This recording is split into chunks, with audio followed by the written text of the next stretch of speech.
Exam का सिर्फ 6 महीना बच गया है। कैसे तैयारी करें कि 400 प्लस नंबर तक ला सके। तो सबसे पहले एक सवाल का जवाब दीजिए ईमानदारी से कि अगर आपसे अभी बोर्ड एग्जाम ले लिया जाए तो कितना नंबर आ सकता है, कमेंट में बताइएगा। ठीक है, तो सबसे पहले देखो, टेंशन तो लेना नहीं है क्योंकि 2025 में यानी पिछले साल बहुत सारे स्टूडेंट एग्जाम दिए थे जिसको मैंने गाइड किया था, और वो लोग के पास सिर्फ लास्ट के 3-4 महीना ही था। आपके पास तो वो भी 6 महीना बचा हुआ है। 3-4 महीना में कैसे पढ़ाई किया कि उसका नंबर शॉकिंग वाला था। 460 नंबर, 456 नंबर, 47, 44 इस तरीके का नंबर आया। सोच में पड़ गए ना कि 3-4 महीना कैसे पढ़ाई किया होगा। तो सारा स्ट्रैटेजी आज मैं आपको बताने वाला हूं। देखो, आप लोग में से बहुत सारे स्टूडेंट हैं जो अभी तक कुछ खास पढ़ाई नहीं किए हैं। तो क्या अभी से पढ़ करके 400 प्लस मार्क्स पॉसिबल है? तो इसका जवाब है बिल्कुल पॉसिबल है, क्योंकि देखो लास्ट के 6 महीना बचा हुआ है, आपको भी पता है, और आपका चेहरा कुछ इस तरीके सा सैड सैड सा हो गया है। तो टेंशन मत लो, इस वीडियो को लास्ट तक देखने के बाद ना आपका चेहरा ऐसे से ऐसे हो जाएगा, है ना, बिल्कुल स्माइल करने लगोगे। ऐसा मैं आपको आज टिप्स बताने वाला हूं। तो इसके लिए सबसे पहले क्या करेंगे भैया, तो देखो आपका इसी में से कोई सब्जेक्ट होगा। ठीक है, अगर कॉमर्स वाले हैं तो ध्यान से देखिएगा, आर्ट और साइंस वालों को बताएंगे, उसी से आप भी सीख लीजिएगा। ठीक है, तो देखो टोटल आपका सब्जेक्ट यही है ना, और इस सारे सब्जेक्ट का मैंने इंपॉर्टेंट चैप्टर का बता दिया है कि कौन कौन सा सब्जेक्ट में कौन कौन सा चैप्टर इंपॉर्टेंट है। तो इसी बेस पर हम आपको आगे टिप्स देने वाले हैं, तो ध्यान से सुनिएगा। तो भैया क्या है बेस्ट टिप्स जिससे हम 400 प्लस मार्क्स तक स्कोर कर सकते हैं, है ना, ला सकते हैं, 400 से ऊपर ला सकते हैं, क्योंकि ये सारे स्टूडेंट ने इसी टिप्स को अपना करके इतना अच्छा मार्क्स लाया है, तो हम भी ला सकते हैं, है ना। तो सारा टिप्स को हम बताएंगे। इससे पहले छोटा सा बात हम आपको बताते हैं, इस सारे स्टूडेंट को मैंने गेस क्वेश्चन दिया था जो सीधे एग्जाम में जाकर के टकराया था, है ना, एक एक क्वेश्चन टकराया है। ऐसे कैसे बोल दिए भैया, हम आपका बात क्यों मान जाए, है ना। तो इस सारा का पूरा प्रूफ सहित डिस्क्रिप्शन में आपको लिंक मिल जाएगा एक छोटा सा वीडियो का। उसको अगर आप देखोगे ना तो पता लग जाएगा, मैंने पूरा प्रूफ डाल दिया है। इस चैनल के शॉर्ट वीडियो सेक्शन में जाओगे तो रिजल्ट दिख जाएगा इस सारा मार्क्स का, है ना, मार्कशीट सहित, और कितना क्वेश्चन टकराया था सारा कुछ दिख जाएगा। तो इसके लिए भैया हम क्या करेंगे, हमको क्वेश्चन कैसे मिलेगा, तो छोटा सा काम है, इस चैनल को अभी से सब्सक्राइब कर लीजिए, है ना, और इस वीडियो को एक दोस्त के साथ शेयर कर दीजिए, सब्सक्राइब करके रख लीजिएगा। तो जैसे ही क्वेश्चन आएगा आप भी वो क्वेश्चन को देख पाएंगे, और सारा का सारा क्वेश्चन वहीं से बोर्ड एग्जाम में लड़ेगा। जब आप जाओगे ना हॉल में बैठोगे पेपर लिखने, तो पता चलेगा कि दीपक भैया जो क्वेश्चन गेस किए थे ना, सारा का सारा वही आ गया है ना। तो चलिए हम जानते हैं टिप्स को, कैसे पढ़ाई करेंगे जो सारा का सारा हम याद कर सकते हैं, सारा का सारा सिलेबस खत्म हो सकता है ना। तो पहला टिप्स है हमारा, ध्यान से देखिएगा यहाँ पे, एक अच्छा रूटीन सेट करो। एक अच्छा रूटीन सेट आपको करना ही पड़ेगा। रूटीन में क्या है भैया, कितना बजे खाना खाना है, ब्रश करना है, ये सब बिल्कुल नहीं। आपको कितना बजे से कितना बजे तक पढ़ना है, कम से कम 6 से 7 घंटा का तो बनाइएगा ही, है ना। उससे कम में आपका काम नहीं होने वाला है, 6-7 घंटा आपको पढ़ना ही पड़ेगा। तो कितना बजे से कितना बजे तक आप फ्री रहते हो घर पे सेल्फ स्टडी के लिए, उस टाइम को लिखना है और ईमानदारी से उस समय में पढ़ाई करना है। ठीक है, दूसरा टिप्स बहुत ज्यादा इंपॉर्टेंट है, हम इसमें आपको बहुत सारी चीजें बताने वाले हैं।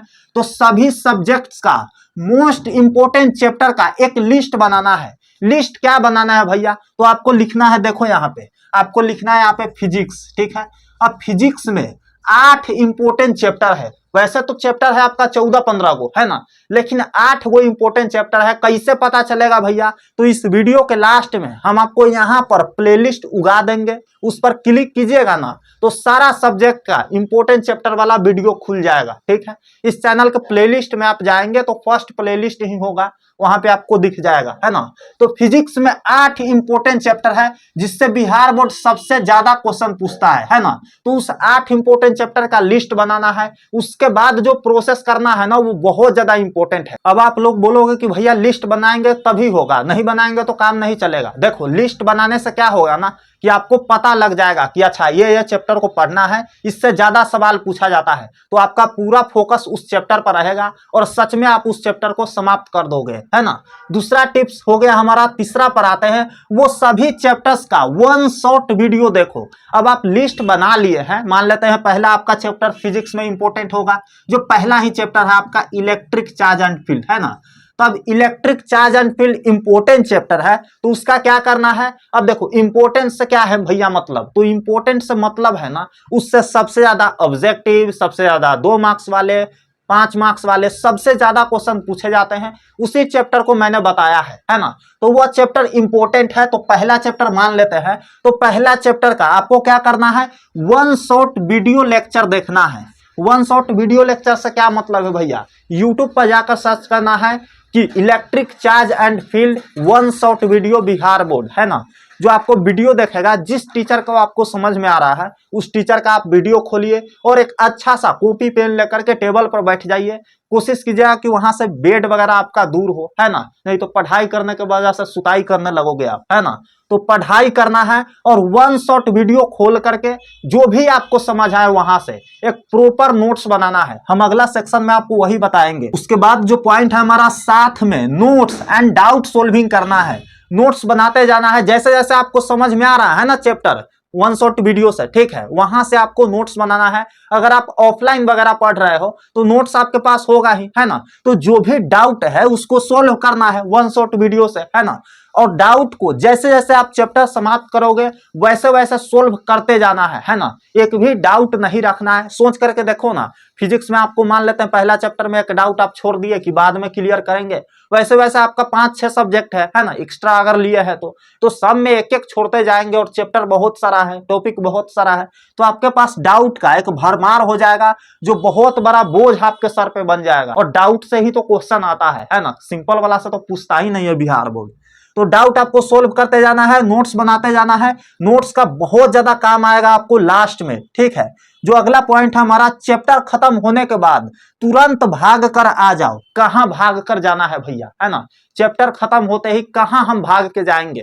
तो क्वेश्चन बैंक और गेस पेपर नाम के एक छोटा सा बुक होता है, मैंने पहले ही इस पे वीडियो बनाया है डिटेल्स में, आप जाकर के देख लेना। क्वेश्चन बैंक और गेस पेपर में क्या करना है भाग करके, तो जैसे ही आपका चैप्टर समाप्त हो, मान लेते हैं इलेक्ट्रिक चार्ज एंड फील्ड का चैप्टर आपने पढ़ लिया, वन शॉट पढ़ लिया, नोट्स भी बना लिया, डाउट भी सोल्व कर लिया, उसके बाद भाग करके जाना है आपको कहां पर, क्वेश्चन बैंक में, और चैप्टर वाइज वाला क्वेश्चन बैंक में। और उसमें देखना है कि इलेक्ट्रिक चार्ज एंड फील्ड से कितना क्वेश्चन पूछा गया है पिछले साल, है ना। जो भी क्वेश्चन पूछा गया है उसको सोल्व करके देखना है, क्योंकि आपने चैप्टर समाप्त कर दिया है भैया, आपने डाउट सोल्व कर लिया है, कर दिए है भैया, नोट्स बन गया है, सब कुछ बन गया है। तो आपसे जाहिर सी बात है क्वेश्चन बनना चाहिए। अगर नहीं बन रहा है फिर आपने ध्यान से पढ़ाई नहीं किया है ना। और अगर सारा क्वेश्चन प्रीवियस ईयर सोल्व हो रहा है तब आप उस चैप्टर के लिए तैयार हो जाओ कि ये चैप्टर मेरा कंप्लीट हो गया है ना। कहीं से भी बिहार बोर्ड क्वेश्चन पूछेगा, बना देंगे। तो भाग करके जाना है आपको क्वेश्चन बैंक में, क्यूबी या गेस पेपर में भी आप जा सकते हो, जीपी, ठीक है। अब इसमें जाकर के सोल्व करना है प्रीवियस ईयर को कि बन रहा है कि नहीं, ठीक है। वहां पे अगर बन गया तो समझो आपका चैप्टर समाप्त हो गया।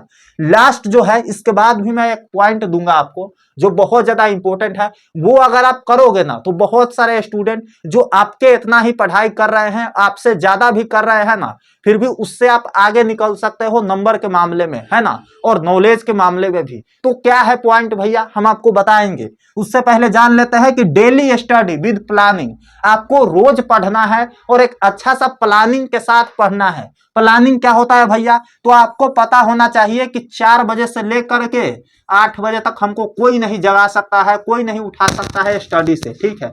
तो आपके पास से प्लानिंग हो गया 4 घंटा का। इसी तरीके से आप अपने अनुसार, अपने अकॉर्डिंग टाइम बनाओगे कि इतना बजे से इतना बजे तक पढ़ना है। इसके बीच में कोई डिस्टरबेंस नहीं, किधर भी जाना नहीं है ना, कोई भी कॉल कर दे उठाना नहीं है, आपको ये समय पढ़ाई में देना है, ठीक है। तो आप अपने अनुसार सेट कर लो, एक अच्छा सा प्लानिंग के साथ स्टडी करना है डेली बेसिस पर, आपको एक भी दिन गैप नहीं करना है अगर आपको ये सब में से कोई मार्क्स चाहिए तो, ठीक है। अब मैं आपको लास्ट पॉइंट बताने जा रहा हूं जो कि बहुत ज्यादा इंपॉर्टेंट है और मेरा पर्सनल पॉइंट है। क्या है भैया, तो डेली रिवीजन। मैं बार बार कहता हूं कि आप रिवीजन डेली बेसिस पर कीजिए, ठीक है। आपको डेली रिवीजन करना ही पड़ेगा।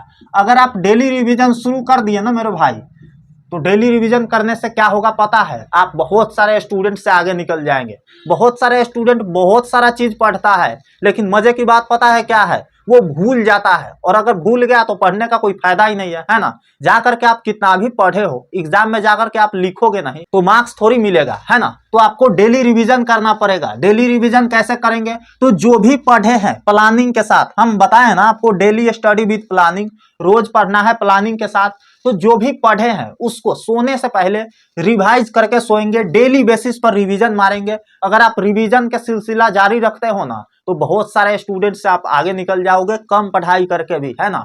तो रिवीजन आपको डेली करना है। तो यही था 6 महीना का प्लान। मैंने आपको बता दिया कैसे आप पढ़ाई करोगे। तो ये सब नंबर में आप भी शामिल हो सकते हो, और प्रूफ जा करके जरूर देखना। अगर आप जानना चाहते हैं कि सारे सब्जेक्ट में इंपोर्टेंट चैप्टर कौन कौन है ना, वैसे तो 15-16 को चैप्टर है, लेकिन 7 से 8 चैप्टर ही इंपोर्टेंट है, जिससे सबसे ज्यादा सवाल पूछा जाता है। तो आप मेरे बगल में क्लिक कीजिए यहाँ पे, ठीक है। सारा सब्जेक्ट का सारा इंपोर्टेंट चैप्टर मैंने बता दिया है, physics, chemistry, biology, math, Hindi, English, उसके बाद जियोग्राफी, हिस्ट्री, सारा का मैंने बताया है। यहाँ पे क्लिक कीजिए और एक एक करके वीडियो देखिए और लिस्ट बना लीजिए, और इस सारे पॉइंट का पालन करना शुरू कर दीजिए। इस ग्रुप में आप भी शामिल हो सकते हैं, ठीक है। मिलते हैं आपसे अगले वीडियो में, तब तक के लिए love you all and bye bye.